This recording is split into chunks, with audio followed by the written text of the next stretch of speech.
Namaku Andini Prameswari. Bagi dunia luar, aku adalah perempuan yang nyaris sempurna. CEO muda, pemegang saham perusahaan ekspedisi terbesar di Surabaya, wanita dengan rumah megah, mobil mewah, dan senyum yang selalu tampak tegar di layar televisi saat wawancara bisnis. Tapi siapa sangka, di balik segala gemerlap itu, aku hidup dalam sunyi yang menjerat. Sudah 3 tahun aku menjanda. Sejak kepergian Arga, suamiku, dunia seakan kehilangan warnanya. Aku mencoba sibuk bekerja, berlari dari perasaan, seolah target dan laporan keuangan bisa menutupi sepi yang meringkuk di dada. Tapi setiap kali malam tiba, dan ruangan luas di rumahku hanya terisi dengung jam dinding, aku kembali pada kenyataan. Aku sendiri. Kesepian itu aneh. Ia tak datang dengan tangisan, tapi dengan hening yang perlahan mencengkeram. Kadang aku duduk di balkon lantai 2, menatap lampu-lampu kota yang berkelap-kelip bagai bintang palsu. Indah, tapi tak menghangatkan. Harta dan jabatan ternyata tak bisa membeli satu hal yang paling sederhana di dunia ini. Belayan hangat seseorang yang tulus. Orang-orang bilang aku kuat. Ya mereka tak tahu nih, kekuatan itu hanya topeng. Aku belajar tersenyum saat ingin berteriak. Belajar berbicara lembut meski hatiku terbakar rindu akan sosok yang tak mungkin kembali. Aku terbiasa menahan air mata agar tidak merusak riasan kantor. Terbiasa berdiri di depan ratusan karyawan dengan dada bergetar tapi suara mantap. Aku perempuan, tapi di balik semua itu, aku tetap manusia yang ingin dicintai tanpa pamrih. Setiap pria yang datang padaku membawa senyum, tapi di baliknya selalu ada niat lain. Uang, kedudukan, atau sekadar gengsi karena bisa menaklukkan wanita berkuasa. Aku menolak dengan sopan, tapi di dalam hati aku muak. Cinta seolah menjadi permainan angka. Berapa banyak asetku, berapa luas rumahku, berapa besar sahamku. Tidak ada yang bertanya, "Apa kau bahagia, Din?" Malam ini, seperti biasa aku pulang larut, gedung kantor sudah sepi, hanya lampu meja yang menyala lembut, menerangi tumpukan berkas. Aku menatap pantulan wajahku di kaca jendela. Bayangan seorang wanita yang terlihat kuat, tapi matanya kosong. "Apa yang kau cari, Den?" Bisiku pelan. Jawabannya tenggelam dalam hening. Aku memejamkan mata, mengusap tengkuk yang tegang. Mungkin aku terlalu keras bekerja. Mungkin aku hanya sedang menipu diri sendiri dengan kesibukan. Tapi siapa peduli? Dunia hanya menghargai hasil, bukan luka di baliknya. Angin malam menerobos tirai, membawa aroma hujan yang tertahan. Aku menarik napas panjang, mencoba menenangkan hati. Dalam batin aku berjanji, besok aku akan tetap tersenyum, seperti biasa. Nebetot tak ada yang salah. Namun aku tak tahu, esok akan menjadi hari di mana hidupku berubah. Hari ketika aku bertemu dengan seorang pria yang akan meruntuhkan dinding kesombongan dan ketenanganku dengan cara yang paling tak terduga. Hari itu, matahari Surabaya begitu terik. Udara di lokasi proyek gedung baru perusahaanku terasa menyesakan, bercampur debu semen dan bau besi panas. Aku jarang turun langsung ke lapangan, tapi pagi ini ada sesuatu yang memaksaku datang. Laporan keterlambatan dari tim konstruksi. Aku ingin tahu sendiri apa yang sebenarnya terjadi. Sepatu hak tinggi bukanlah teman baik di antara tumpukan pasir dan semen, namun aku melangkah dengan percaya diri. Beberapa mandor segera menghampiri, menyambut dengan senyum gugup. Mungkin karena mereka tak menyangka seorang CEO mau datang ke tempat sekasar ini. Aku memberi mereka sedikit arahan, lalu berjalan memeriksa sekeliling. Di sanalah mataku berhenti pada seorang pria yang tampak berbeda. Ia berdiri di atas rangka baja, bertelanjang dada, tubuhnya berpeluh, kulitnya kecoklatan terbakar matahari. Gerakannya tegas, tapi santai, seolah dunia di sekitarnya tak penting. Ketika aku menegur karena cara kerja timnya terlihat lambat, pria itu menoleh, menatapku dengan mata tajam yang tak biasa. "Ibu kalau cuma bisa ngomel dari jauh, mending di kantor aja," katanya datar tanpa sopan santun sedikit pun. Aku tertegun. Kata-katanya seperti cambuk di wajahku. Semua orang di sekitarku menunduk takut aku akan marah. Tapi entah kenapa, aku justru membeku. Pria itu berani, ia bahkan tak tahu siapa aku. Atau mungkin tahu tapi tidak peduli.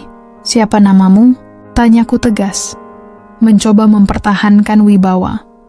Agus, jawabnya singkat, tanpa menatap langsung. Cuma kuli bangunan, Bu.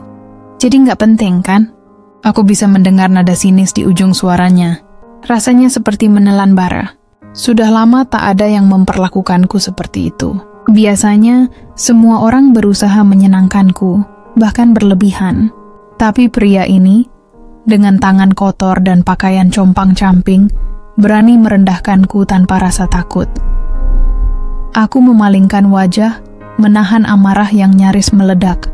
Pastikan pekerjaan ini selesai sesuai jadwal, ucapku dingin. Lalu berjalan menjauh.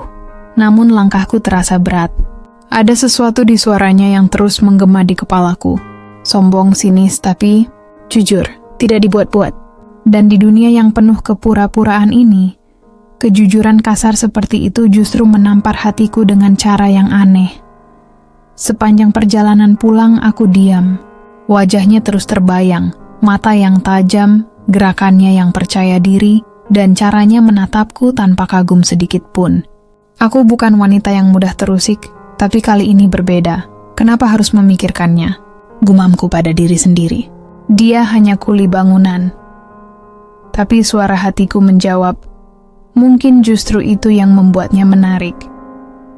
Malamnya, di kamar yang sunyi, aku membuka laptop, mencoba melanjutkan laporan. Tapi pikiranku berkelana ke proyek itu lagi. Ada bagian diriku yang kesal karena diperlakukan rendah, tapi ada juga sisi lain yang ingin tahu lebih jauh siapa pria itu. Sebuah rasa yang asing, antara jengkel, penasaran, dan entah apa lagi. Aku berdiri di depan cermin, memandangi bayangan diriku. Seorang wanita berkelas yang diganggu pikirannya oleh seorang buruh bangunan. Aku tertawa kecil getir. Dunia benar-benar lucu. Mungkin cinta, atau apapun namanya, selalu datang di waktu dan tempat yang tak masuk akal. Aku menutup mata, mencoba menepis sosoknya, tapi semakin kutepis, semakin jelas wajah itu dalam pikiranku. Dan di saat itu aku tahu, hidupku yang selama ini tenang dan monoton baru saja terusik. Pernahkah kalian merasa jengkel tapi justru penasaran pada seseorang? Menurut kalian, apa yang sebenarnya membuat hati kita tertarik pada orang yang tampak bertolak belakang? Tulis pendapatmu di kolom komentar. Aku ingin tahu bagaimana kalian melihat perasaan aneh yang mulai tumbuh dari sebuah rasa jengkel. Malam itu, aku tidak bisa tidur. Bayangan wajah pria bernama Agus itu menari di pelupuk mataku, seolah menertawakanku dari balik kegelapan. Aku memutar tubuh berkali-kali di atas ranjang besar yang sepi, namun justru semakin resah. Rasanya seperti ada bara kecil yang menyala di dada. Bukan amarah, tapi sesuatu yang tak mau kuakui. Kenapa aku harus memikirkan dia? Bisiku pelan. Dia cuma kuli bangunan yang bicara seenaknya. Namun setiap kali aku mencoba menepis, wajahnya muncul lagi. Tatapan matanya yang tajam, nada suaranya yang sinis tapi tenang, dan caranya berjalan tanpa peduli siapa yang memperhatikannya. Aku benci mengakuinya, tapi pria itu memiliki sesuatu yang tak bisa dijelaskan. Sesuatu yang membuatku penasaran. Aku bangkit dari ranjang berjalan ke balkon. Angin malam menampar wajahku lembut. Di bawah sana, kota Surabaya masih sibuk meski malam sudah larut. Lampu kendaraan seperti bintang yang berlari di bumi. Aku bersandar di pagar balkon, menatap langit. Apa aku benar-benar selemah ini? Gumamku lirih. Selama ini aku terbiasa mengendalikan segalanya. Dalam bisnis aku tak pernah goyah. Tapi di hadapan satu pria yang bahkan tak punya dasi, seluruh pertahanan diriku seperti retak. Ada rasa kesal, tapi di sela-sela kekesalan itu, aku merasakan sesuatu yang hangat dan asing. Keesokan paginya, aku datang ke kantor dengan wajah yang lebih lelah dari biasanya. Sekretarisku, Rani, menyodorkan kopi hitam sambil berbisik, "Bu, Anda baik-baik saja? Semalaman lembur lagi?" Aku hanya tersenyum tipis. Ya, lembur. Tapi bukan soal kerjaan. Rani tidak tahu bahwa yang membuatku terjaga bukan laporan keuangan, melainkan satu nama sederhana. Agus pon siang itu, aku memutuskan meninjau proyek lagi. Entah alasan pastinya apa, aku hanya mengatakan pada diriku sendiri bahwa aku ingin memastikan progres kerja. Tapi ketika sampai di lokasi, mataku langsung mencari sosok itu. Lucu, bukan? Seorang CEO mencari-cari seorang kuli bangunan di antara debu dan suara mesin bor. Dan ketika aku melihatnya, entah kenapa dadaku bergetar. Ia sedang duduk di bawah, minum air dari botol plastik, rambutnya basah oleh keringat. Tapi ada ketenangan di wajahnya. Sesuatu yang sederhana namun menenangkan. Aku menghampiri dengan langkah mantap. Pura-pura memeriksa denah pembangunan. Bagaimana pekerjaan hari ini? Tanyaku datar. Baik, Bu. Asal nggak ada yang terlalu banyak ngomel. Jawabnya sambil tersenyum sekilas. Aku menatapnya tajam. Kau sepertinya suka cari masalah. Ia mengangkat bahu. Bukan cari masalah, Bu. Saya cuma ngomong apa adanya. Orang kayak saya nggak bisa basa-basi. Aku ingin marah. Tapi entah kenapa, setiap kali mendengar suaranya, ada sesuatu di hatiku yang justru menenangkan. Kalau semua orang ngomong apa adanya, dunia ini bisa kacau. Ujarku dingin. Belum tentu, katanya menatapku lurus. Mungkin justru jadi lebih jujur. Tatapan itu menembus pertahananku. Ada ketulusan yang aneh di dalamnya, semacam keberanian yang tidak dibuat-buat. Aku berdeham, pura-pura sibuk menatap berkas di tangan. Kerja yang benar, Agus. Aku tidak mau proyek ini molor. Siap, Bu Andini, katanya pelan, tapi dengan nada yang seolah memanggil sesuatu di hatiku. Sepulang dari proyek, di mobil, aku hanya diam. Aku tahu aku seharusnya marah karena diperlakukan seperti itu. Tapi jujur, aku merasa hidup lagi. Ada sesuatu dari dirinya yang membangunkan sisi diriku yang telah lama mati. Sisi yang ingin dipandang bukan karena status, tapi karena jiwa. Malam itu, aku menatap diriku di cermin. Apa yang sedang terjadi padaku? Tanyaku lirih. Bayangan di cermin hanya tersenyum sinis, seolah berkata, kau bukan marah, Din. Kau penasaran. Aku menunduk, menatap jemariku yang dingin, lalu tersenyum pahit. Baiklah, bisiku pelan. Kita lihat, Agus. Siapa yang akan kalah lebih dulu, aku atau kau? Hari itu, langit Surabaya mendung sejak pagi. Aku tahu cuaca seperti ini selalu membawa suasana aneh, dingin, basah, dan sedikit sentimental. Di tengah rapat panjang yang membosankan, pikiranku justru berkelana ke proyek pembangunan yang sedang berjalan. Entah dorongan apa yang membuatku berkata, aku ingin meninjau lokasi siang ini. Sekretarisku sempat menatap kaget. Tapi Bu, langit gelap. Sebentar lagi pasti hujan. Aku hanya tersenyum samar. Tidak apa-apa, aku cuma ingin melihat dengan mata sendiri. Lagi pula, sedikit hujan tidak akan membunuh siapapun. Mobilku berhenti di depan gedung yang masih separuh berdiri. Angin berembus kencang membawa aroma semen basah dan tanah. Di kejauhan, kulihat para pekerja mulai berlarian mencari tempat berteduh. Hujan turun deras tiba-tiba, seperti tumpahan air dari langit yang tak sabar. Aku turun dari mobil dengan payung hitam, menapaki tanah becek sambil menahan rok panjangku agar tak kotor. Semua orang menatap heran.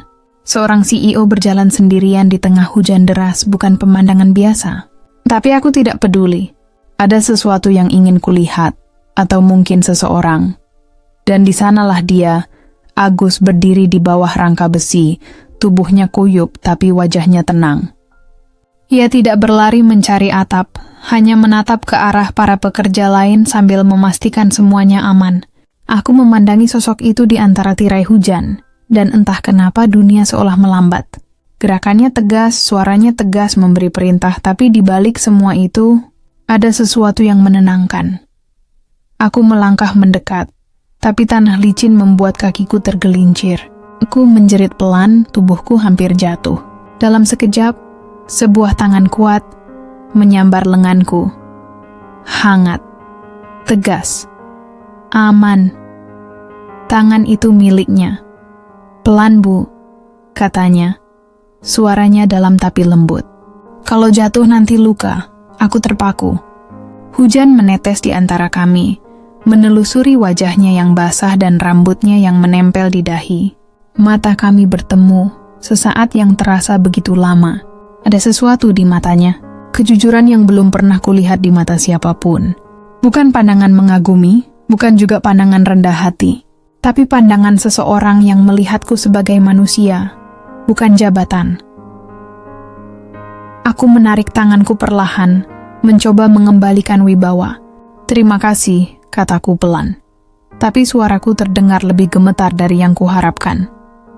Agus menatapku sejenak, lalu menunduk. "Lain kali, jangan datang ke proyek pas hujan, Bu. Tanah di sini licin.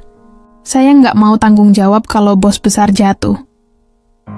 Nada suaranya santai, seolah menggoda, tapi juga memperhatikan.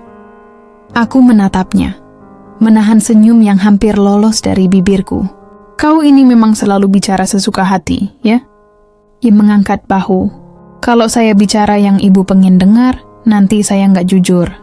Lagi-lagi, kalimatnya menohok. Aku berbalik, berjalan cepat ke arah mobil, mencoba menghindar dari rasa yang tiba-tiba tumbuh di dada. Tapi saat menutup pintu, aku sempat menatap ke arah luar jendela. Dia masih berdiri di sana, basah kuyup, tapi matanya mengikuti kepergianku. Di perjalanan pulang, hujan masih mengguyur kaca mobil.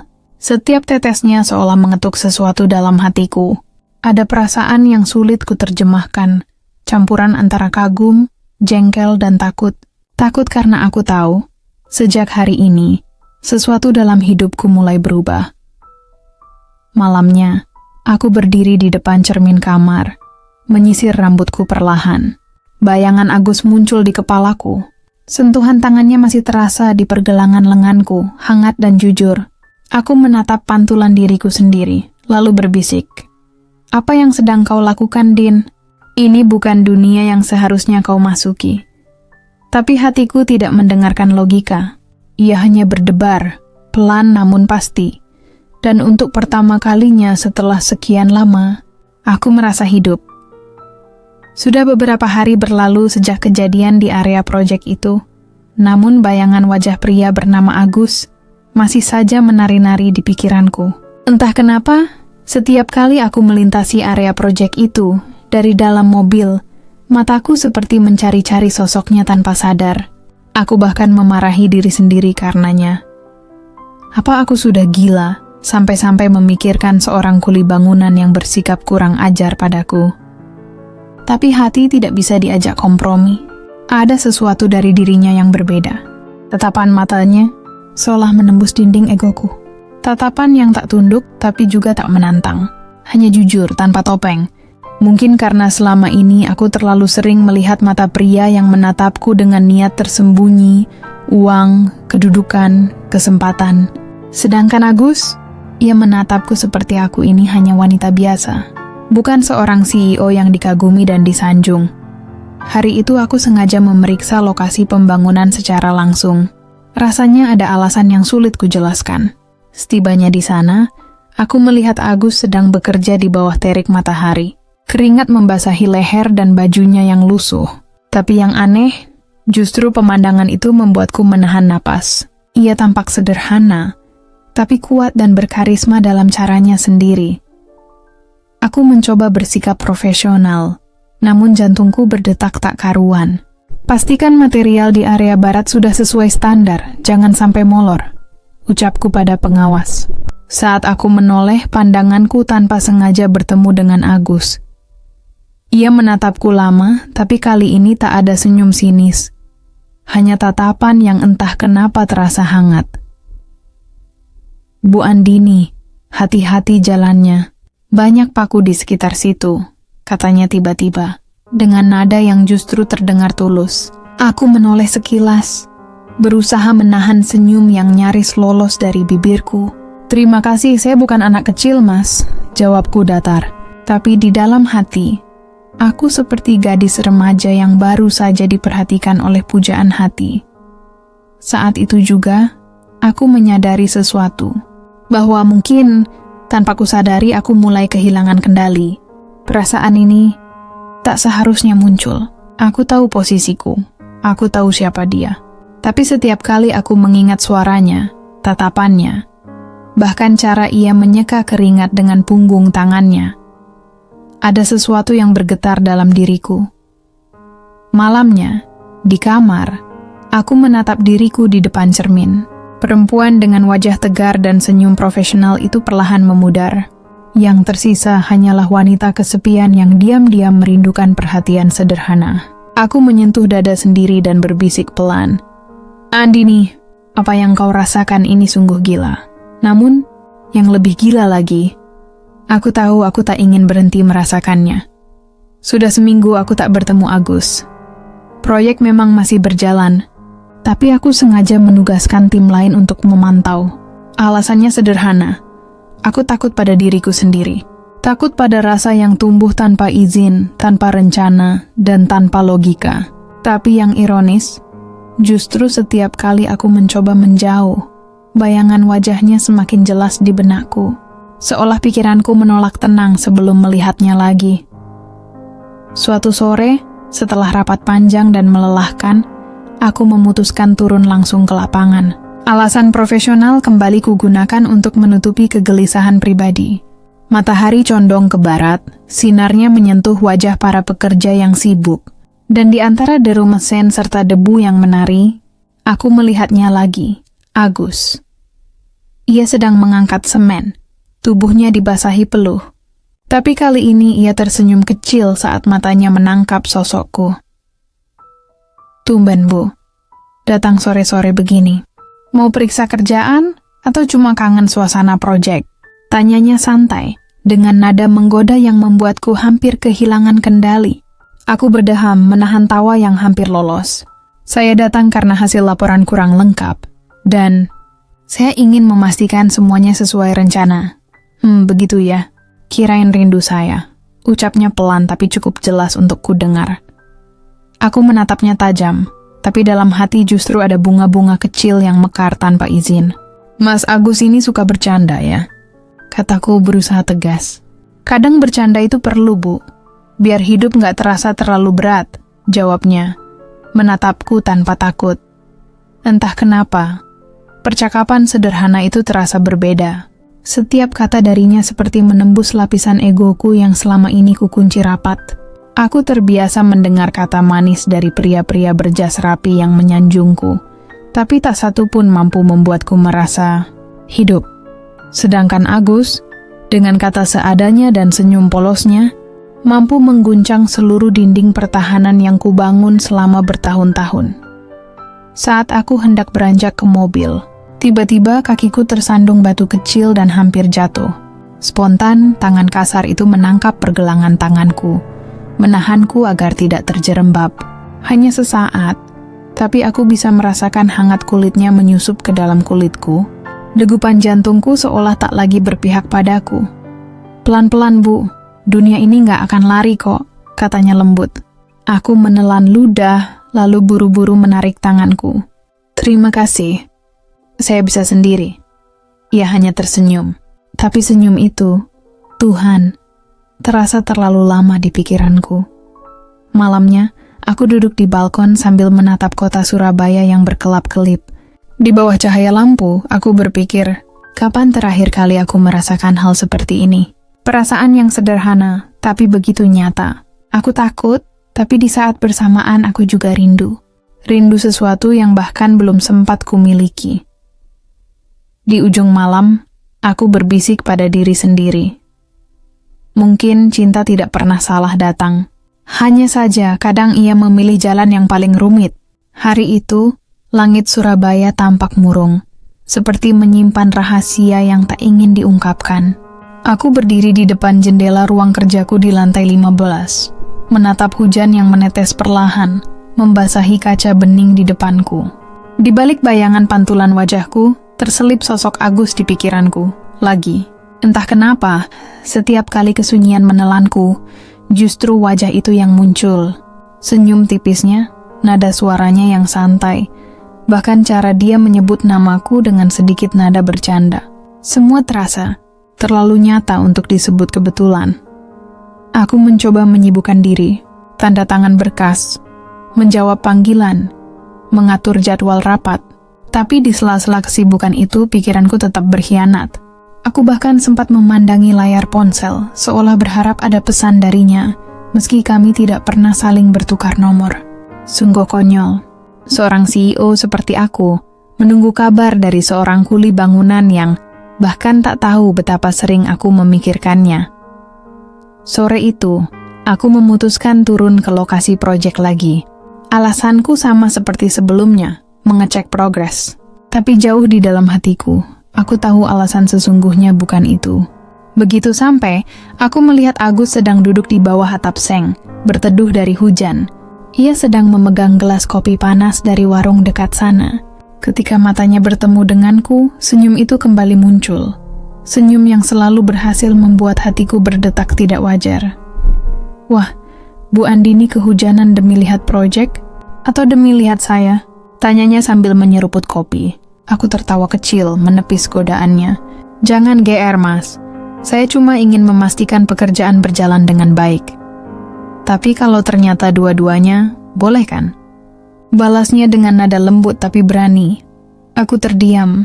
Desinsutit i androgeni yang menggantung. Tak ada kata. Tapi udara di sekitar terasa padat. Seperti menyimpan rahasia yang tak terucap. Tatapannya tajam tapi hangat. Membuatku sulit berpaling. Aku menunduk menatap genangan air di tanah. Tapi bahkan di pantulan air itu, aku masih bisa melihat bayangan wajahnya dan cara ia menatapku yang seolah berkata banyak hal tanpa perlu suara. Kami berbicara sebentar, ringan tapi akrab, tentang cuaca, tentang pekerjaan, bahkan tentang hal-hal kecil yang seharusnya tak penting. Namun setiap detik bersamanya terasa begitu berharga. Aku tidak ingat kapan terakhir kali aku tertawa selepas itu. Ketika hujan mulai reda, ia berdiri, mendekat. Bu, kalau tangan ibu kedinginan, bisa saya hangatkan loh, katanya sambil tersenyum miring. Aku tersenyum, menatapnya dengan tatapan yang sulit kutafsir. Mas Agus ini ya, suka bercanda, tapi entah kenapa saya nggak bisa marah. Berarti saya berhasil, katanya pelan. Ada jeda yang panjang setelah itu. Tatapan kami bertemu lagi, lebih lama dari seharusnya. Jantungku berdetak tidak teratur. Aku tahu aku seharusnya menjauh, tapi langkahku justru mendekat. Namun sebelum suasana itu berkembang lebih jauh, ponselku bergetar, panggilan dari sekretarisku. Realitas kembali menarikku dengan kasar. Aku menarik napas panjang, menatapnya sekali lagi, lalu melangkah pergi tanpa berkata apa-apa. Tapi di dalam hati aku tahu, sesuatu telah berubah. Malamnya di kamar, aku menatap langit-langit sambil tersenyum kecil. Perasaan ini tumbuh seperti benih yang menembus tanah keras hatiku. Pelan, tapi pasti. Aku berbisik dalam hati, Agus, apa kau sadar, sedikit demi sedikit, kau telah membuatku lupa siapa aku sebenarnya. Hari itu langit Surabaya kembali menangis. Hujan turun deras seolah menggambarkan isi hatiku yang penuh gejolak. Di luar sana, langit kelabu. Tapi di dalam diriku ada badai yang lebih besar. Badai yang bernama perasaan. Aku duduk di kursi ruang rapat yang kosong, menatap tetesan air yang mengalir di kaca. Suara rintiknya menjadi latar sunyi dari pikiran yang tak mau diam. Sejak pertemuan terakhir, aku terus memikirkan Agus. Tatapannya, suaranya, dan entah kenapa, senyumnya yang terlalu tulus itu. Aku tahu ini tidak masuk akal. Aku seorang CEO, janda terpandang, dengan segalanya yang sudah kumiliki. Sementara dia, hanyalah seorang kuli bangunan dengan baju lusuh dan tangan kasar. Tapi justru kesederhanaannya yang membuatku merasa hidup. Bersamanya, aku tak perlu menjaga wibawa. Tak perlu berpura-pura kuat. Aku bisa menjadi Andini yang apa adanya, perempuan yang juga butuh dicintai. Sore itu aku turun lagi ke proyek. Payung kupakai sekadar alasan, padahal aku tahu alasanku datang bukan untuk mengecek laporan. Dan benar saja, di bawah hujan rintik-rintik itu, aku melihatnya lagi, Agus, sedang mengangkat papan kayu sambil tertawa bersama rekan kerjanya. Hujan menetes di rambutnya, membuatnya tampak begitu alami, begitu nyata. Ia menoleh saat melihatku. Tatapannya langsung berubah lembut, seolah hanya aku yang ada di dunia ini. Ia berjalan menghampiri, lalu tanpa banyak bicara mengambil payung dari tanganku. "Biar saya aja, Bu. Ibu bisa sakit kalau kehujanan," katanya, nadanya tulus sekali. Aku menatapnya lama. "Mas, kamu gak perlu repot. Saya kan yang nyamperin kamu, bukan sebaliknya." "Tapi saya gak bisa diam aja lihat orang seperti ibu kehujanan," jawabnya sambil menatapku dengan senyum yang entah kenapa membuat dadaku sesak. Kami berjalan berdua di bawah payung kecil itu. Jarak kami begitu dekat, sampai aku bisa mencium aroma sabun murah dari tubuhnya. Aneh, tapi justru aroma itu membuatku nyaman. Dunia seakan mengecil, menyisakan hanya kami berdua dan suara hujan yang merdu. Aku sempat tergelincir karena tanah licin, dan refleks ia memegang bahuku. Sekejap saja, tapi sentuhan itu membuatku kehilangan kendali atas seluruh detak jantungku. Aku melihat ke matanya, mata yang jujur tapi menyimpan sesuatu yang dalam. "Mas, iya Bu?" Aku hampir berkata sesuatu, tapi kata-kata itu tertahan di tenggorokanku. Ada rasa yang ingin keluar, tapi otak masih melarang. Kami diam cukup lama, hanya hujan yang berbicara. Hingga akhirnya aku berkata pelan, "Kamu gak tahu ya, saya ini bingung harus gimana. Semakin saya berusaha menjauh, semakin saya ingin ketemu." Agus menatapku, lalu berkata lembut, "Berarti jangan menjauh, Bu." Kata-kata itu menancap di dadaku seperti panah, sederhana tapi mematikan. Aku menunduk, menahan air mata yang entah datang dari mana. Aku tak tahu ini cinta, atau sekadar kesepian yang menemukan tempatnya. Tapi satu hal yang pasti, aku tak bisa lagi berpura-pura tak merasakan apa-apa. Malamnya, aku duduk di kamar, mengenang percakapan itu. Payung kecil itu masih basah di sudut ruangan. Aku tersenyum miris. Siapa sangka seorang pria sederhana bisa mengacaukan seluruh duniamu yang selama ini begitu tertata. Aku menatap langit-langit dan berbisik pelan. "Andini, kau benar-benar sudah jatuh. Dan kali ini mungkin tak akan bisa bangkit seperti dulu." Aku selalu percaya bahwa hidup bisa diatur dengan logika. Sejak muda, aku terbiasa berpikir rasional. Setiap langkah harus punya alasan. Setiap keputusan harus bisa dipertanggungjawabkan. Tapi sejak kehadiran Agus, logika itu perlahan terkikis, berganti dengan sesuatu yang jauh lebih rumit, perasaan. Dan yang paling menakutkan, aku mulai menikmatinya. Hari itu, aku sengaja memanggilnya ke ruang kantorku. "Alasanku?" katanya. "Ada laporan tambahan dari pihak kontraktor yang harus dikonfirmasi langsung di lapangan. Tapi sebenarnya aku hanya ingin melihatnya lagi. Entah mengapa, kehadirannya seperti candu. Sekali saja tak kulihat, rasanya ada bagian dari diriku yang hilang." Ketika Agus masuk ke ruangan, aroma debu dan keringatnya masih melekat. Tapi kali ini aku tak lagi memandangnya dengan tatapan CEO terhadap bawahan. Ada sesuatu yang jauh lebih hangat. "Silakan duduk, Mas," kataku mencoba tenang. Ia tampak kikuk, tangannya memegang topi proyek yang sudah usang. "Terima kasih, Bu. Tapi saya belum terbiasa duduk di ruangan sebagus ini." Aku tersenyum tipis. "Kenapa? Ruangan ini cuma dinding dan meja. Sama aja kayak warung di luar sana, bedanya cuma pendingin udara." Ia tertawa kecil. Tawanya jujur, polos, dan entah bagaimana, membuat suasana yang tegang berubah jadi lebih lembut. Kami berbincang sebentar. Tapi setiap kali pandangan kami bertemu, ada sesuatu yang bergetar di dada. Sampai akhirnya aku berkata pelan, "Mas, kamu tahu nggak? Dari sekian banyak orang yang datang dan pergi di hidup saya, kamu salah satu yang paling saya ingat." Ia menatapku, agak terkejut. "Saya kenapa bisa?" Aku menelan ludah. "Mungkin karena kamu satu-satunya yang nggak pernah berusaha menyenangkan saya." Agus tersenyum samar. "Saya cuma jadi diri saya sendiri, Bu. Saya nggak punya apa-apa buat dibanggakan." Aku balas menatapnya. "Justru itu yang saya cari. Kejujuran yang nggak bisa dibeli." Keheningan menyelimuti ruangan. Waktu seperti berhenti. Jarak kami hanya beberapa langkah, tapi udara di antara kami begitu berat. Aku bisa merasakan jantungku berdetak cepat.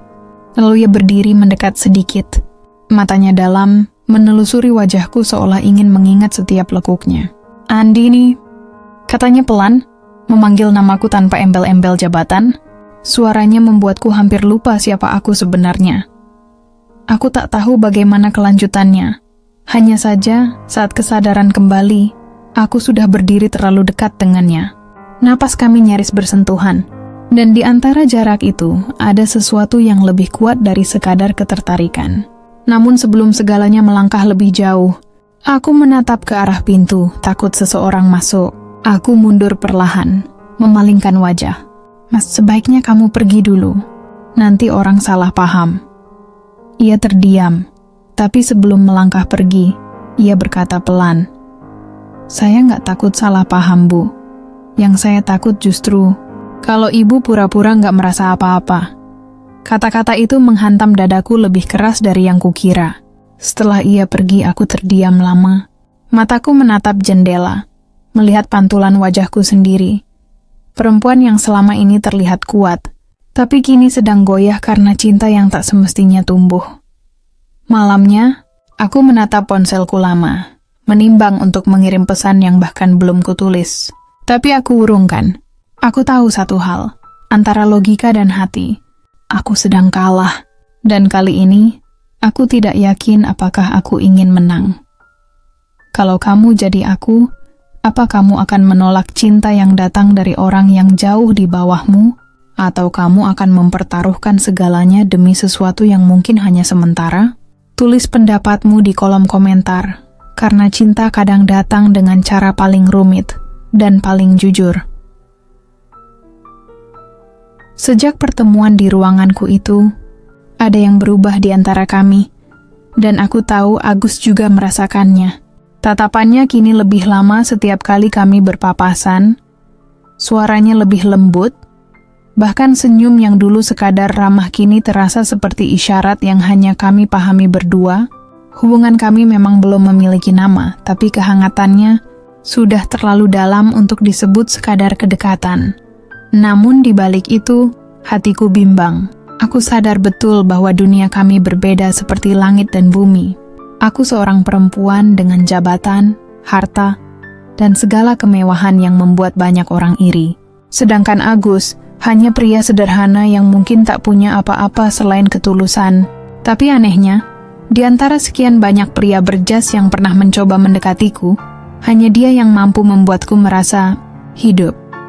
Hari itu aku datang ke proyek tanpa rencana. Aku ingin memastikan semua berjalan lancar, tapi mungkin lebih dari itu. Aku ingin melihatnya lagi. Saat aku sampai, ia sedang duduk di pojok, makan siang dengan bekal seadanya. Melihat pemandangan itu membuat dadaku terasa hangat, tapi juga perih. Aku menghampirinya, mencoba terlihat tenang. "Mas makan siang sendirian?" Ia tersenyum, menyingkirkan tempat bekalnya agar aku bisa duduk di sampingnya. "Kalau ibu mau temani saya nggak nolak," aku tertawa pelan. "Kamu ini ya, selalu tahu cara bikin saya salah tingkah." Ia menatapku serius kali ini. "Saya nggak bermaksud bikin ibu salah tingkah. Saya cuman senang bisa lihat ibu ketawa." Ada keheningan panjang. Kami hanya duduk berdampingan, mendengarkan suara mesin dan tawa pekerja lain. "Lalu tiba dipaiti," berkata ibu, "saya tahu saya bukan siapa-siapa. Tapi setiap kali ibu datang, saya merasa hidup saya lebih berarti." Aku menatapnya, terdiam. Kata-katanya sederhana, tapi rasanya menembus hati. "Mas, kamu nggak tahu, selama ini saya selalu dikelilingi orang yang ingin sesuatu dari saya. Tapi kamu beda. Kamu nggak pernah minta apapun." Ia tersenyum kecil. "Karena saya tahu, kadang yang ibu butuh bukan sesuatu yang bisa dibeli." Aku menunduk, dan untuk pertama kalinya, aku merasa ingin menangis di hadapan seseorang. Semua tembok yang kubangun bertahun-tahun seakan runtuh. Aku yang terbiasa tegar di depan siapapun, kini lemah hanya karena pria yang bahkan tak punya setelan rapi atau mobil mewah. Tapi mungkin di sanalah letak keindahannya. Agus membuatku ingat bahwa aku manusia, bukan hanya pemimpin perusahaan. Saat senja mulai turun, ia berdiri dan menatapku. Bu, kalau suatu hari nanti saya hilang dari proyek ini, jangan cari saya, ya. Dunia kita beda. Tapi kalau ibu tetap mau datang, saya nggak akan lari. Aku mengerutkan kening, hatiku bergetar. Kenapa kamu bilang begitu? Ia hanya tersenyum samar. Kadang hidup suka jahil, Bu. Kalau kebahagiaan datang di waktu yang salah, biasanya ada harga yang harus dibayar. Kata-kata itu terus terngiang hingga malam. Aku duduk di ranjang, lampu kamar remang, udara dingin menusuk kulit. Dalam diam aku sadar aku sedang jatuh. Tapi bukan jatuh yang biasa. Ini jatuh yang menyakitkan, yang penuh ketakutan, tapi juga sulit kuingkari. Aku menatap bayangan diriku di cermin. Perempuan kuat yang dulu ku kenal kini tampak rapuh, dengan mata yang menyimpan rindu pada sesuatu yang bahkan tak bisa ku miliki sepenuhnya. Dan dalam hati aku berbisik lirih, kalau cinta ini salah, kenapa rasanya begitu benar? Sejak malam itu Winda jarang keluar rumah. Ia lebih banyak mengurung diri di kamar, menatap kosong ke arah jendela yang memperlihatkan langit sore yang muram. Langit yang biasanya menjadi saksi senyum dan tawa mereka berdua, kini terasa begitu asing. Surat perceraian yang dikirim Dimas lewat pengacara masih terlipat rapi di dalam laci meja riasnya. Tapi Winda belum sanggup membukanya. Mungkin aku masih berharap. Dia cuma emosi, gumamnya lirih, tapi hatinya tahu harapan itu semakin menipis. Di rumah itu, setiap sudut menyimpan kenangan. Kursi ruang tamu yang dulu jadi tempat mereka berdebat kecil tentang warna cat rumah, kini hanya menyimpan debu. Dapur yang dulu penuh aroma masakan Winda saat Dimas pulang kerja, kini sepi. Hanya menyisakan peralatan yang tergantung rapi tapi tak terpakai. Hening yang terlalu panjang membuat Winda seperti berjalan di antara bayangan masa lalu. Dan setiap langkahnya terasa menyakitkan. Suatu sore, Nia datang membawa sekantong makanan. "Win, kamu nggak bisa terus begini," ujarnya lembut sambil menatap sahabatnya itu. Tapi Winda hanya tersenyum samar. "Aku cuma butuh waktu," jawabnya, berusaha tegar. Nia tahu Winda sedang berbohong pada dirinya sendiri. "Waktu nggak akan nyembuhin luka kalau kamu nggak mau berhenti ngeliat ke masa lalu," ucap Nia, menggenggam tangan Winda erat. Kalimat itu menancap di hati Winda seperti pisau tajam. Tapi entah kenapa justru memberi kekuatan baru. Malamnya Winda menatap dirinya di cermin. Mata yang dulu bersinar kini tampak sayu. Bibir yang dulu sering tersenyum kini diam membisu. "Aku nggak boleh kalah," katanya lirih, mencoba menegakkan kepala. Ia membuka lemari, menurunkan koper lama, dan mulai memasukkan pakaian. Keputusan kecil tapi bermakna besar. Ia butuh pergi, bukan untuk melarikan diri, tapi untuk menyembuhkan diri. Keesokan harinya, ia berangkat ke rumah ibunya di Bandung. Udara di sana lebih sejuk, dan setiap napas terasa sedikit lebih ringan. Namun, di sela-sela ketenangan itu, rasa rindu kepada Dimas masih menempel kuat. Di malam-malam sunyi, ia sering membuka ponsel, berharap ada pesan dari Dimas, tapi layar tetap kosong. Suatu pagi, saat membantu ibunya di kebun belakang, Winda mendengar kabar bahwa Dimas sering terlihat bersama seorang wanita muda, sekretaris barunya. Dunia seolah runtuh untuk kedua kalinya. Tapi anehnya, kali ini Winda tidak menangis. Ia hanya diam lalu tersenyum getir. "Mungkin Tuhan memang sudah menyiapkan jalanku tanpa dia," ucapnya lirih. Dalam hatinya, masih ada luka yang menganga. Tapi ia mulai belajar berdamai. Dan di antara embun pagi Bandung yang menyejukkan, Winda menatap matahari yang perlahan naik di ufuk timur. Ia tahu, luka itu mungkin tak akan pernah benar-benar sembuh. Tapi ia juga tahu, selama ia mau melangkah, hidup akan terus memberinya alasan untuk bertahan. Dan mungkin suatu hari nanti, alasan untuk mencintai lagi. Hari-hari Winda di Bandung berjalan pelan, seperti langkah seorang perempuan yang baru belajar berdiri setelah jatuh begitu dalam. Setiap pagi ia membantu ibunya di warung kecil depan rumah. Mengiris cabai, mengaduk adonan bakwan, menata meja, semua terasa sederhana. tetapi memberi rasa tenang yang tak pernah ia rasakan selama ini.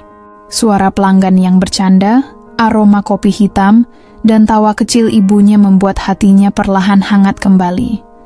Namun, di sela kesibukan itu, Winda sering termenung.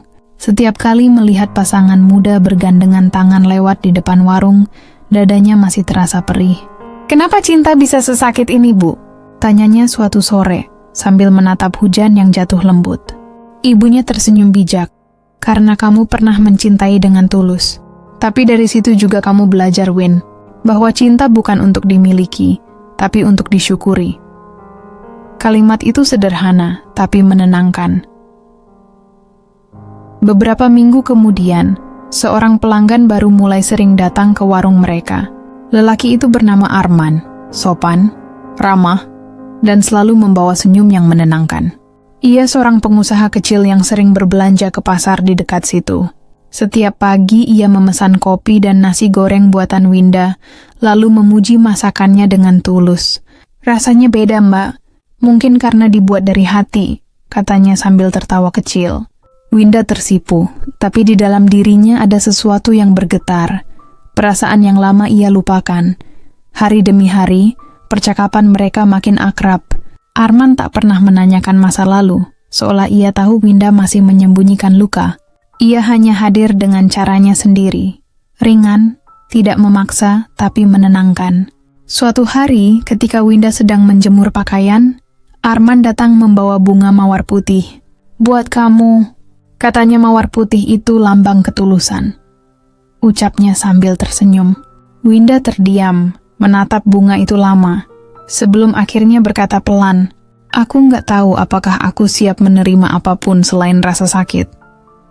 Arman tidak menjawab, hanya berkata, "Aku nggak minta kamu siap. Aku cuma ingin kamu tahu, nggak semua laki-laki datang untuk menyakiti."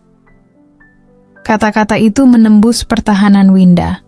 Malamnya, untuk pertama kali setelah sekian lama, Winda menangis. Bukan karena sedih, tapi karena hatinya mulai percaya lagi pada kebaikan. Namun, di tengah kehangatan yang mulai tumbuh itu, Winda masih dihantui satu pertanyaan. Apakah ia benar-benar sudah sembuh, atau hanya mencoba menutupi luka lama dengan wajah baru? Ia sadar, mencintai lagi bukan hal yang mudah, apalagi setelah hatinya hancur berkeping. Tapi saat menatap mawar putih di vas kaca di meja kamarnya, Winda tahu satu hal. Mungkin inilah awal dari cahaya kecil yang Tuhan kirimkan untuk menuntunnya keluar dari gelap masa lalu. Dan di bawah cahaya senja Bandung yang lembut, Winda tersenyum untuk pertama kalinya tanpa berpura-pura. Sebuah senyum yang lahir bukan dari kenangan, tapi dari harapan. Harapan bahwa meski hatinya pernah patah, ia masih pantas untuk bahagia lagi. Pagi itu, langit Bandung tampak cerah setelah semalaman diguyur hujan. Embun masih menggantung di daun, dan aroma tanah basah membuat udara terasa lebih hidup. Aku berdiri di depan warung, menatap jalanan kecil yang mulai ramai. Suara motor berlalu, anak-anak sekolah berlari kecil, dan di antara keramaian itu, aku melihat sosok Arman datang dengan senyum yang entah mengapa selalu mampu menenangkan hatiku. Ia membawa 2 gelas kopi dan selembar roti bakar yang masih hangat. "Untuk sarapan, Mbak Andini," katanya lembut. Aku tertawa kecil. "Kamu bisa saja. Padahal warungku juga jual kopi." Arman tersenyum, menatapku penuh arti. "Tapi kopi buatan aku mungkin rasanya beda. Karena aku ingin berbagi pagi yang tenang sama kamu." Kata-kata itu sederhana, tapi menimbulkan gelombang hangat yang merayap ke dadaku. Hari-hari berikutnya, kami semakin sering bertemu. Kadang ia datang hanya untuk membantu mengantar belanjaan ibu ke pasar. Kadang sekadar duduk menemani aku merapikan stok bahan di dapur. Tak ada pernyataan cinta, tak ada janji manis. Hanya kebersamaan yang tenang, yang justru membuatku merasa aman. Sesuatu yang sudah lama tak kurasakan sejak kepergian mantan suamiku. Suatu sore, ketika langit mulai memerah, aku dan Arman duduk di kursi bambu depan rumah. Angin sore berhembus lembut, menyapu helaian rambutku yang terlepas dari ikatan. Arman menatapku lama, lalu berkata, "Kamu tahu, Mbak, Kadang hidup itu seperti hujan, datang tiba-tiba, bikin kita basah, tapi setelahnya selalu ada pelangi. Aku menatapnya, tersenyum samar. Kamu percaya pelangi itu datang buatku? Tanyaku. Ia menjawab pelan. Aku yakin, karena kamu udah terlalu lama berdiri di bawah hujan. Entah kenapa, kata-katanya membuat dadaku bergetar. Ada rasa yang tumbuh pelan, tanpa aku sadari. Bukan seperti cinta yang dulu membakar, tapi lebih seperti cahaya lembut yang menenangkan luka lama. Malam itu aku memandangi langit dari jendela kamarku, memikirkan Arman. Aku tahu, aku mulai menyukainya, tapi di saat yang sama, aku takut. Takut jika cinta ini hanya akan berakhir seperti dulu, dengan tangis dan kecewa. Beberapa hari kemudian, aku mendengar kabar dari teman lama yang bekerja di Surabaya. Katanya perusahaan ekspedisi yang dulu kupegang sedang bermasalah. Ada perebutan saham, ada nama-nama yang dulu ku kenal kini saling menjatuhkan. Aku mematikan ponsel, menarik napas panjang. Untuk pertama kalinya, aku tak ingin kembali ke dunia itu. Hidupku kini sederhana, tapi penuh makna. Arman datang malam itu, membawa jas hujan untukku karena hujan turun deras.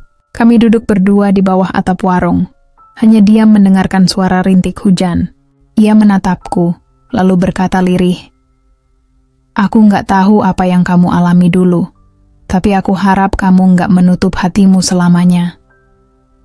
Aku menatapnya, dan tanpa sadar, air mata menetes pelan. "Aku berusaha, Arman. Aku cuma takut." Ia mendekat, menatap mataku dalam-dalam. "Kalau kamu takut jatuh, izinkan aku jadi orang yang menangkapmu saat itu terjadi." Aku tak menjawab, hanya menatapnya lama. Di dalam tatapan itu, ada sesuatu yang tak bisa dijelaskan, ketulusan yang menembus segala luka. Malam itu, di antara gemuruh hujan dan kilatan petir, aku tahu Arman bukan sekadar seseorang yang datang singgah.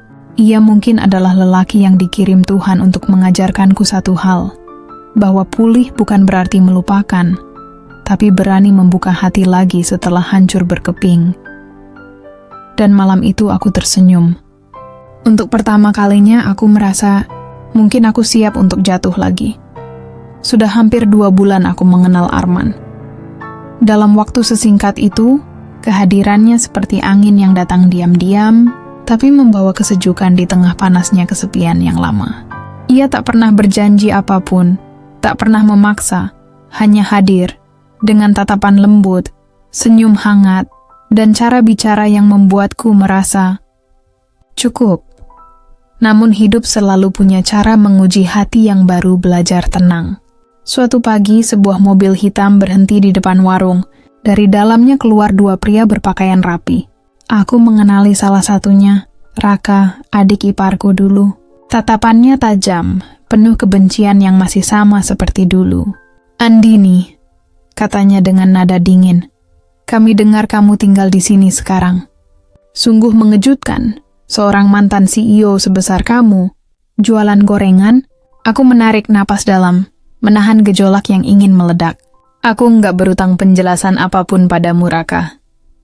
Tapi ia malah tertawa sinis. "Masih sombong juga ya? Dulu kamu pikir bisa beli segalanya dengan uang. Sekarang lihat diri kamu." "Dan siapa itu?" Ia menatap ke arah Arman yang kebetulan baru datang, masih mengenakan jaket kulit dan helm di tangan. Arman melangkah mendekat, ekspresinya tenang tapi tegas. "Saya Arman, teman Bu Andini. Ada yang bisa saya bantu?" Raka menatapnya dari ujung kepala sampai kaki, lalu mendecak pelan. "Teman ya? Atau cuma numpang hidup dari sisa hartanya?" Suara tawa kasar terdengar dari pria satunya, membuat darahku mendidih. Aku ingin membalas, tapi Arman menepuk pelan tanganku, memberi isyarat agar aku tenang. Dengan nada datar tapi berwibawa, ia berkata, "Saya memang nggak punya banyak uang, tapi saya juga nggak hidup dari belas kasihan orang. Kalau kalian datang untuk merendahkan, lebih baik pergi." Raka terdiam sejenak, mungkin kaget dengan keberanian Arman, lalu mendengus kesal dan meninggalkan tempat itu tanpa kata lagi. Setelah mereka pergi, aku menatap Arman lama. Ada sesuatu di dadaku yang terasa hangat dan sakit sekaligus. Kenapa kamu nggak marah? Tanyaku pelan. Ia tersenyum, menatapku lembut. Buat apa marah kalau kita tahu siapa diri kita sebenarnya? Orang sombong cuma menang di suara, tapi kalah di hati. Aku menunduk, mataku mulai berkaca. Kamu tahu nggak, aku dulu selalu berpikir semua pria cuma datang karena uangku. Tapi kamu nggak pernah lihat aku dari itu. Arman menghela napas panjang, lalu berkata lirih, aku lihat kamu dari caramu bertahan, bukan dari apa yang kamu punya. Malam itu, aku duduk lama di beranda, memikirkan semua yang terjadi. Raka mungkin sudah pergi, tapi ucapannya meninggalkan luka lama yang kembali menganga. Aku sadar, meski sudah jauh dari Surabaya, bayang-bayang masa laluku masih mengintai. Tapi kali ini aku tak ingin lari. Aku ingin berdiri, bukan sebagai CEO, bukan sebagai janda kaya, tapi sebagai perempuan yang akhirnya belajar mencintai tanpa rasa takut. Ketika Arman datang membawa 2 cangkir teh hangat, aku menatapnya dan berkata pelan, terima kasih udah nggak ninggalin aku di saat kayak gini. Ia tersenyum, menatapku lama sebelum menjawab. Aku nggak datang buat pergi, Din. Dan malam itu, di bawah cahaya rembulan yang lembut aku tahu, hatiku sudah memilih untuk percaya. Meskipun dunia bisa kembali melukainya, kali ini aku tak lagi takut. Karena untuk pertama kalinya, aku tidak sendirian. Sejak kejadian dengan Raka tempo hari, aku dan Arman jadi semakin dekat.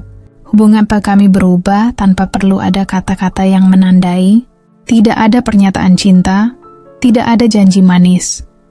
Tapi setiap tatapan, setiap senyum, dan setiap sentuhan kecil di antara kami berbicara lebih banyak dari 1000 kalimat cinta. Kadang aku masih tak percaya. Bagaimana lelaki sederhana seperti dia mampu membuatku merasa begitu berharga, di saat dunia dulu hanya melihatku lewat uang dan jabatan. Pagi itu, langit tampak biru bersih. Aku sedang menyiapkan bahan untuk warung ketika Arman datang membawa sekeranjang buah mangga. Dari kebun teman di Lembang, katanya sambil tersenyum. Aku pikir kamu suka yang manis-manis. Aku tertawa kecil, lalu menjawab, manisnya cukup dari kamu aja, Arman. Ia memandangku sejenak. Matanya memantulkan cahaya lembut yang membuat dadaku hangat. Kalau gitu, aku harus jaga supaya nggak berubah jadi pahit, katanya pelan. Sejak saat itu, aku mulai membuka sedikit demi sedikit cerita tentang masa laluku.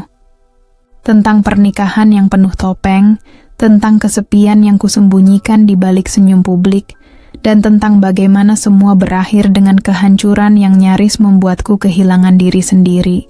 Arman tidak memotong, tidak memberi nasihat. Ia hanya mendengarkan, seolah setiap kata yang keluar dariku adalah bagian dari beban yang ia bantu angkat. Suatu malam, hujan turun deras. Listrik padam. Aku dan Arman duduk di dapur dengan cahaya lilin kecil di antara kami. Suara hujan menumbuk genting seperti irama yang menenangkan. Dalam diam itu Arman menggenggam tanganku perlahan. Sentuhannya hangat, tak terburu-buru, tapi syarat makna. Aku tahu kamu masih takut, katanya lirih. Tapi aku nggak akan minta kamu melupakan. Aku cuma ingin jadi bagian dari masa depan kamu, bukan bayangan masa lalu. Aku menatap matanya lama, dan dalam pantulan lilin itu, aku melihat ketulusan yang tak kutemukan dimanapun. Untuk pertama kalinya, aku ingin percaya bahwa cinta bisa tumbuh tanpa pamrih. Aku nggak tahu harus mulai dari mana, Arman, kataku pelan. Ia tersenyum, mengusap lembut punggung tanganku. Mulailah dari sini, ucapnya sambil menunjuk dadaku. Dari hatimu sendiri. Malam itu kami hanya duduk dalam diam, saling memahami tanpa perlu kata. Angin berhembus lembut, membawa aroma tanah basah dan udara yang menenangkan. Aku merasa tenang, tapi di balik ketenangan itu, ada rasa takut yang samar. Takut jika kebahagiaan ini hanya sementara. Takut jika Tuhan kembali mengambil sesuatu yang baru saja kumiliki. Namun saat Arman menatapku dan berkata pelan, aku nggak akan ninggalin kamu, Din. Apapun yang terjadi, aku tahu. Mungkin kali ini aku bisa belajar percaya. Dan ketika lilin kecil itu mulai meredup, aku bersandar di bahunya. Tak ada kata cinta yang terucap, tapi di dalam keheningan malam itu, aku tahu cinta kami baru saja berani bicara untuk pertama kalinya. Kalau kamu jadi aku, apa kamu juga akan berani mencintai lagi setelah disakiti? Tulis di kolom komentar karena aku ingin tahu pendapatmu. Pagi itu Bandung diselimuti kabut lembut. Udara dingin menusuk kulit, tapi hatiku hangat. Aku baru saja menyiapkan kopi untuk Arman yang datang lebih pagi dari biasanya. Ia duduk di kursi bambu depan warung, menatapku dengan senyum yang selalu berhasil menenangkan hari-hariku. "Aku kangen lihat kamu sibuk di dapur," katanya sambil menyeruput kopi hitam. Aku terkekeh. Kangen atau lapar? Ia tertawa pelan lalu menjawab, "Dua-duanya." Hari-hari bersamanya terasa ringan. Kami sering berjalan ke pasar pagi, berboncengan dengan motornya menyusuri jalan yang masih basah oleh embun. Kadang dia berhenti hanya untuk membeli tahu goreng kesukaanku. Di setiap momen kecil itu, aku merasa hidup kembali. Arman tidak pernah berusaha mengubahku. Ia hanya menemaniku, dan dengan cara itu, perlahan-lahan ia menyembuhkan luka yang dulu ku peluk begitu erat. Namun kebahagiaan itu mulai retak ketika kabar dari Surabaya kembali datang. Seorang mantan rekan kerjaku mengirim pesan. Perusahaan ekspedisi tempat aku dulu menjadi CEO sedang diambang kebangkrutan. Aku terpaku lama menatap layar ponsel, mencoba menelan kenyataan bahwa semua yang dulu kubangun dengan kerja keras kini nyaris hilang begitu saja. "Kenapa kamu kelihatan sedih?" tanya Arman sore itu ketika kami duduk di taman kecil dekat rumah. Aku tidak langsung menjawab. Aku takut jika aku bicara, air mata akan jatuh tanpa bisa kutahan. Tapi Arman menatapku lama, menunggu dengan sabar. Akhirnya aku berkata pelan, "Dunia yang dulu aku bangun, semuanya hampir runtuh. Semua kerja keras, semua pengorbanan, seperti sia-sia." Ia terdiam sejenak, lalu berkata lembut, "Kadang Tuhan memang menghancurkan sesuatu yang kita kira penting, supaya kita sadar mana yang benar-benar berarti." Aku menatapnya, dan di balik kesederhanaannya, aku menemukan kebijaksanaan yang tidak pernah kutemui di ruang-ruang rapat mewah.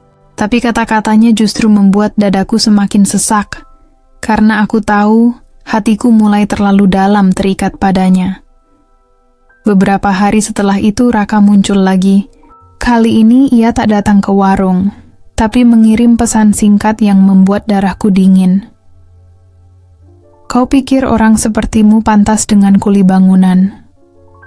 Hentikan hubungan itu, atau aku akan pastikan dia menyesal mendekatimu." Tanganku gemetar membaca pesan itu. Aku tahu Raka bukan sekadar bicara. Ia pria yang punya kekuasaan dan koneksi. Cukup untuk membuat hidup seseorang hancur dalam sekejap. Tapi yang lebih menakutkan, aku tak ingin Arman terluka karena aku. Malam itu aku tak bisa tidur. Angin dingin menembus jendela, sementara pikiranku bergulat dengan ketakutan yang tak bisa kusembunyikan. Arman datang membawa teh hangat, menatapku cemas. "Kamu kenapa?" tanyanya. Aku hanya menggeleng. "Nggak apa-apa," jawabku berusaha menutupi kegelisahan. Tapi matanya tahu aku berbohong. Ia mendekat, memegang tanganku erat. "Apapun yang terjadi, kamu nggak sendirian, Din." Aku menatapnya. Wajahnya begitu tulus. Tapi di matanya aku melihat sesuatu yang membuatku takut. Keteguhan. Keteguhan yang bisa membuatnya berhadapan dengan siapapun, bahkan dengan Raka. Aku ingin melindunginya, tapi bagaimana jika justru aku yang membahayakan hidupnya? Malam itu aku sadar, cinta tak hanya tentang rasa hangat dan tawa manis. Kadang, cinta juga berarti harus berani menghadapi ketakutan paling dalam. Kehilangan orang yang baru saja membuat hidupmu berarti lagi. Dan di tengah sunyi malam itu aku berdoa, semoga Tuhan tidak kembali mengambil kebahagiaan yang baru saja Ia berikan. Sejak pesan ancaman itu datang, hidupku tak lagi sama. Setiap langkah terasa seperti berjalan di atas kaca tipis, penuh kecemasan dan ketakutan yang menempel di dada. Aku berusaha bersikap biasa di depan Arman. tapi tatapannya yang tajam seperti selalu tahu ada badai di balik senyumku. Ia tak banyak bertanya, tapi aku tahu ia mengamati setiap perubahan kecil dalam diriku. Dari cara aku bicara, cara aku menatap, hingga caraku diam terlalu lama. Sore itu, warung sedang sepi ketika seorang pria asing datang. Tubuhnya tinggi besar, mengenakan jaket hitam dan kacamata gelap. Ia memesan kopi, tapi tatapannya tak lepas dariku. Ada sesuatu di dalam sorot matanya yang membuat tengkukku dingin. Setelah beberapa menit, ia mendekat ke meja tempatku berdiri. "Ibu Andini ya?" tanyanya pelan. Aku menelan ludah lalu mengangguk. "Ada pesan dari Surabaya. Katanya, jangan terlalu dekat sama orang bernama Arman. Kalau enggak mau ada yang celaka." Kata-kata itu bagai petir yang menyambar. Aku menatapnya tak percaya. Tapi pria itu hanya tersenyum dingin sebelum pergi begitu saja, meninggalkan aroma parfum yang menusuk dan perasaan mual yang menyesakkan. Malamnya, aku duduk lama di teras, menggenggam cangkir teh yang sudah dingin. Pikiran berputar tanpa arah, antara takut kehilangan Arman dan takut membuatnya terluka karena kehadiranku. Saat itulah Arman datang. Ia baru pulang dari membantu temannya di proyek. Melihat wajahku yang pucat, ia langsung bertanya, "Ada apa? Kamu kelihatan aneh hari ini." Aku menggigit bibir, menahan tangis yang nyaris pecah. "Arman, mungkin kamu harus menjauh dariku untuk sementara." Ia terdiam, menatapku lama dengan tatapan tajam yang membuatku sulit menahan air mata. "Kenapa kamu ngomong gitu?" Aku menggeleng. "Aku nggak mau kamu disakiti karena aku.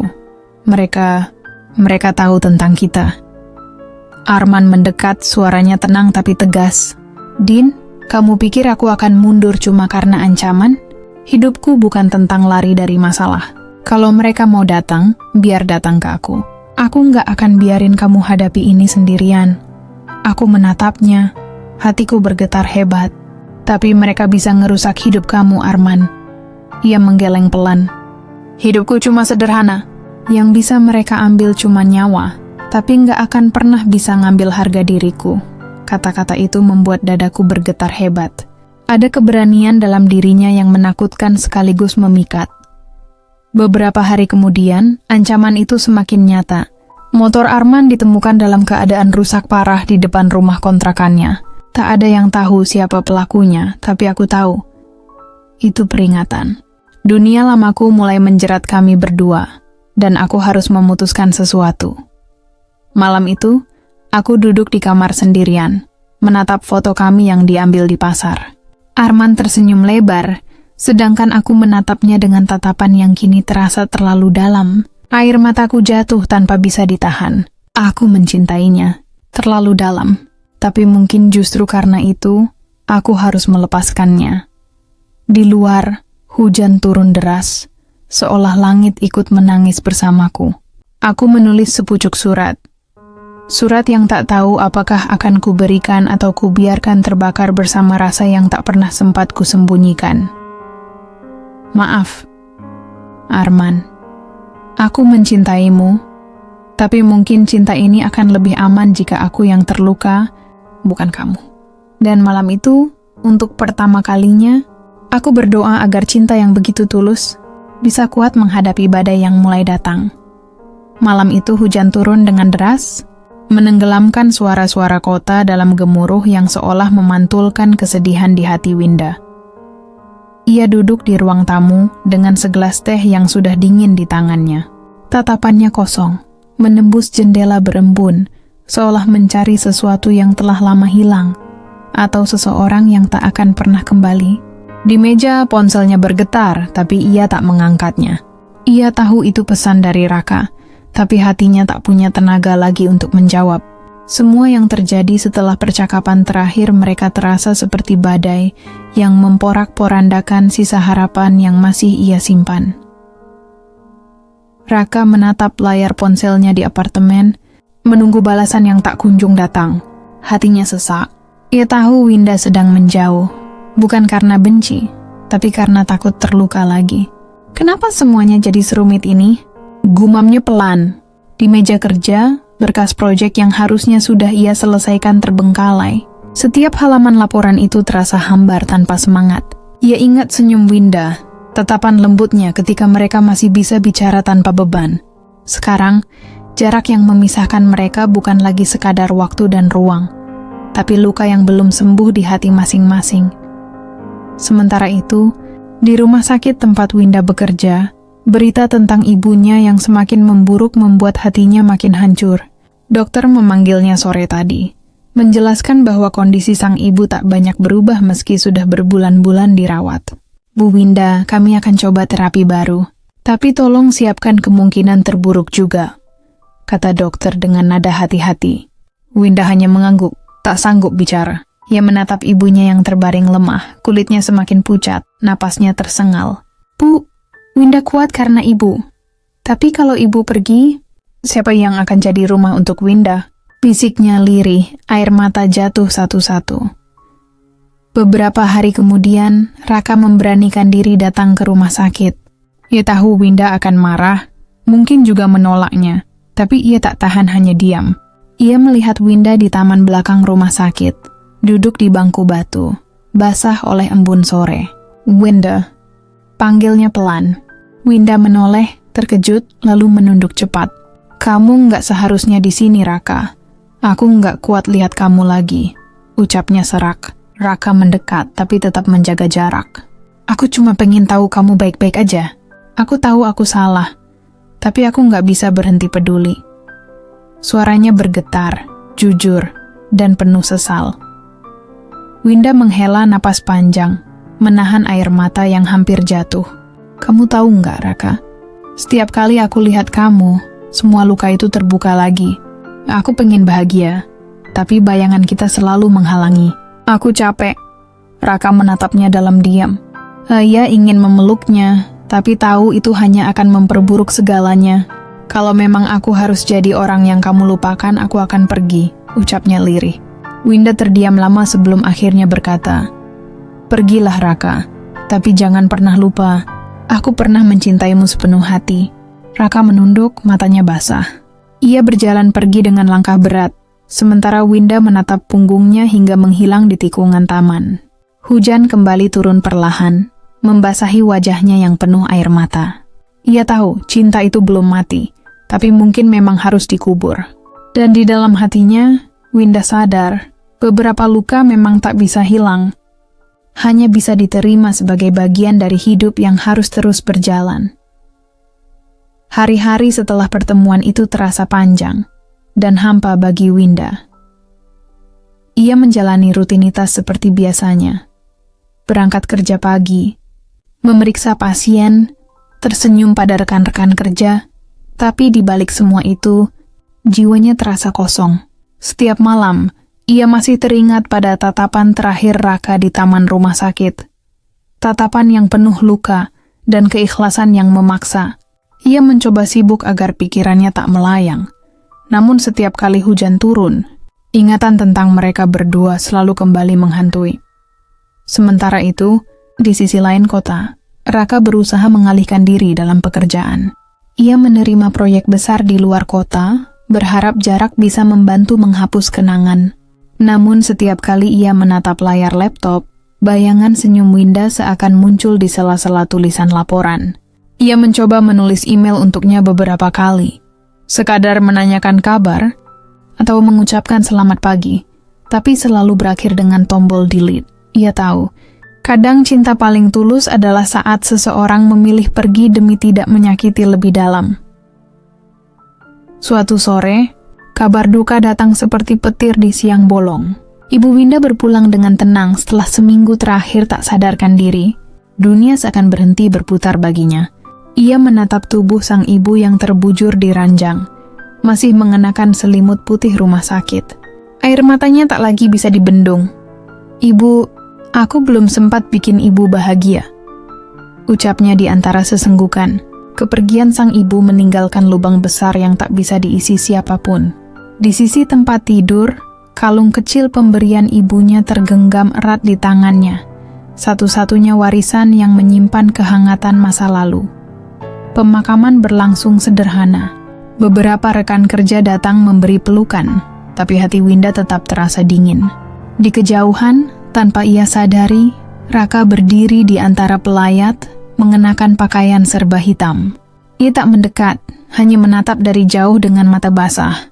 Saat jenazah mulai diturunkan, Winda sempat menoleh, dan pandangan mereka bertemu sekejap, cukup lama untuk saling mengerti, cukup singkat untuk menyadari bahwa takdir telah memisahkan mereka 2 kali.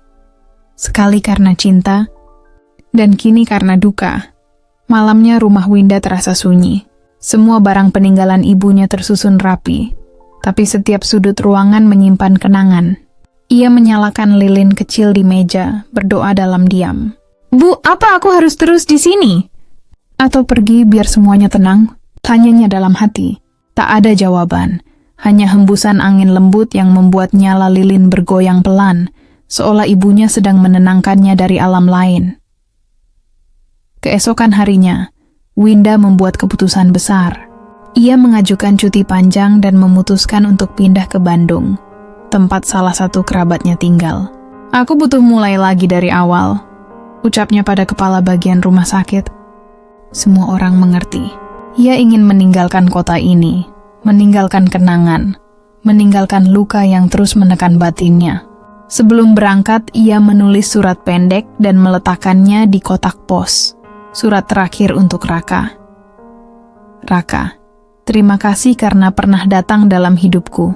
Aku tidak menyesal pernah mencintaimu, meski akhirnya harus kehilangan segalanya. Aku ingin memulai hidup baru, tanpa rasa bersalah, tanpa bayangan siapapun. Jangan mencariku, karena kali ini aku benar-benar ingin tenang. Jadi dirimu, Winda." Ketika Raka menerima surat itu seminggu kemudian, ia hanya terdiam lama. Hatinya perih tapi juga lega. Ia tahu Winda akhirnya menemukan keberanian untuk melangkah. Di bawah langit senja, ia berbisik pelan. "Selamat tinggal, Winda. Aku akan selalu ingat, bukan untuk menahan, tapi untuk belajar melepaskan."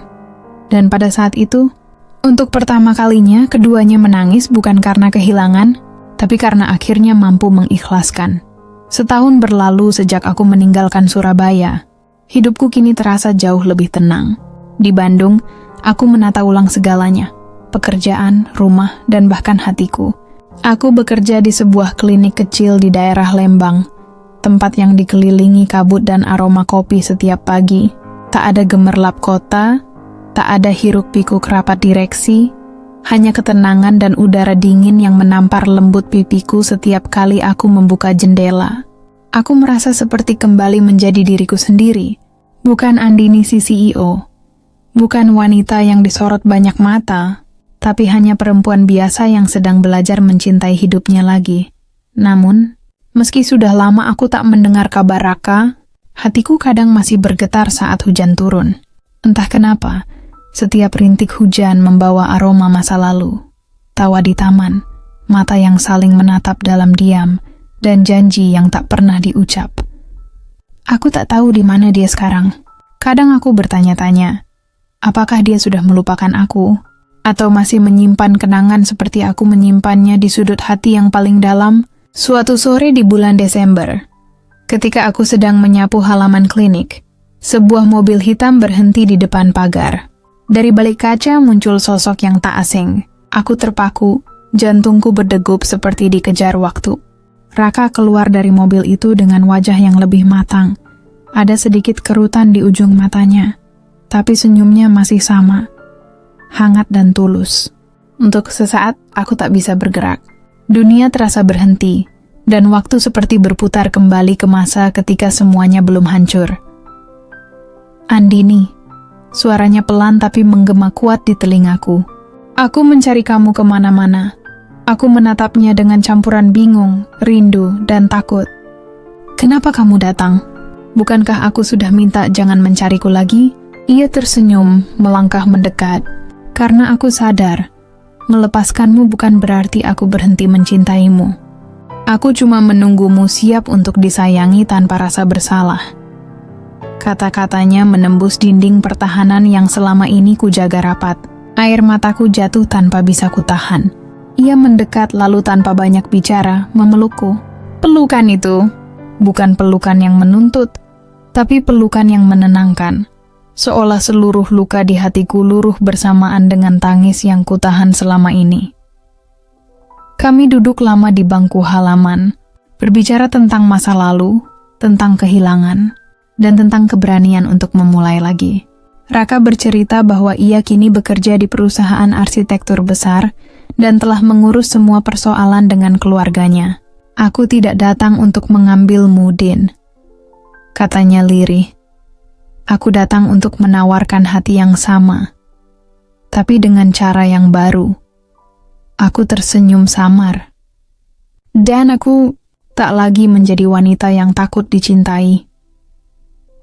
Beberapa bulan kemudian, di bawah langit senja Lembang yang berwarna jingga keemasan, aku mengenakan gaun sederhana berwarna krem.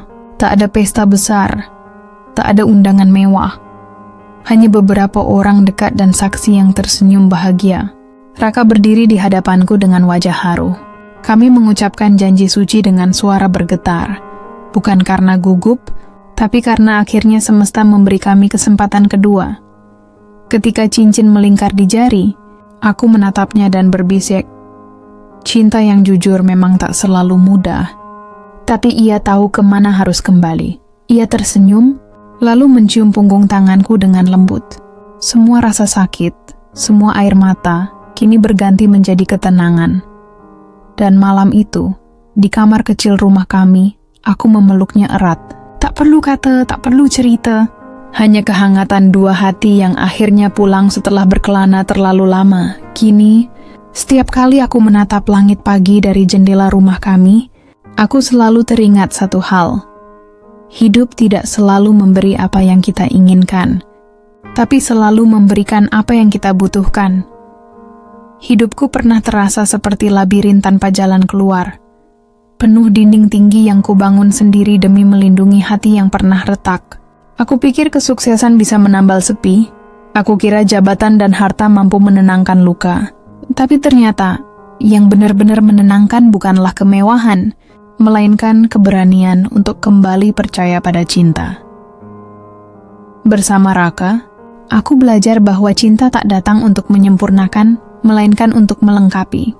Ia datang bukan ketika aku sedang mencari seseorang, tapi ketika aku siap berhenti berlari. Dari seorang wanita yang pernah hidup dalam bayang-bayang kesepian, kini aku menjadi perempuan yang berani membuka pintu hatinya lagi, tanpa ragu, tanpa takut disakiti. Kadang, semesta punya cara paling lembut untuk menyatukan dua jiwa yang pernah tersesat. Dan ketika itu terjadi, kau akan mengerti, cinta sejati bukan tentang siapa yang paling sempurna, tapi siapa yang tetap tinggal ketika segalanya terasa tidak pasti. Kini, setiap pagi aku menatap wajahnya di sampingku dengan perasaan syukur. Tidak ada lagi dinding, tidak ada lagi jarak, hanya dua hati yang memilih untuk terus berjuang. Hari demi hari, dalam diam yang penuh makna. Dan jika kau bertanya, apakah aku masih percaya pada cinta? Aku akan menjawab, ya, dengan sepenuh hati. Karena cinta yang tulus selalu tahu jalan pulang, bahkan setelah badai paling panjang sekalipun.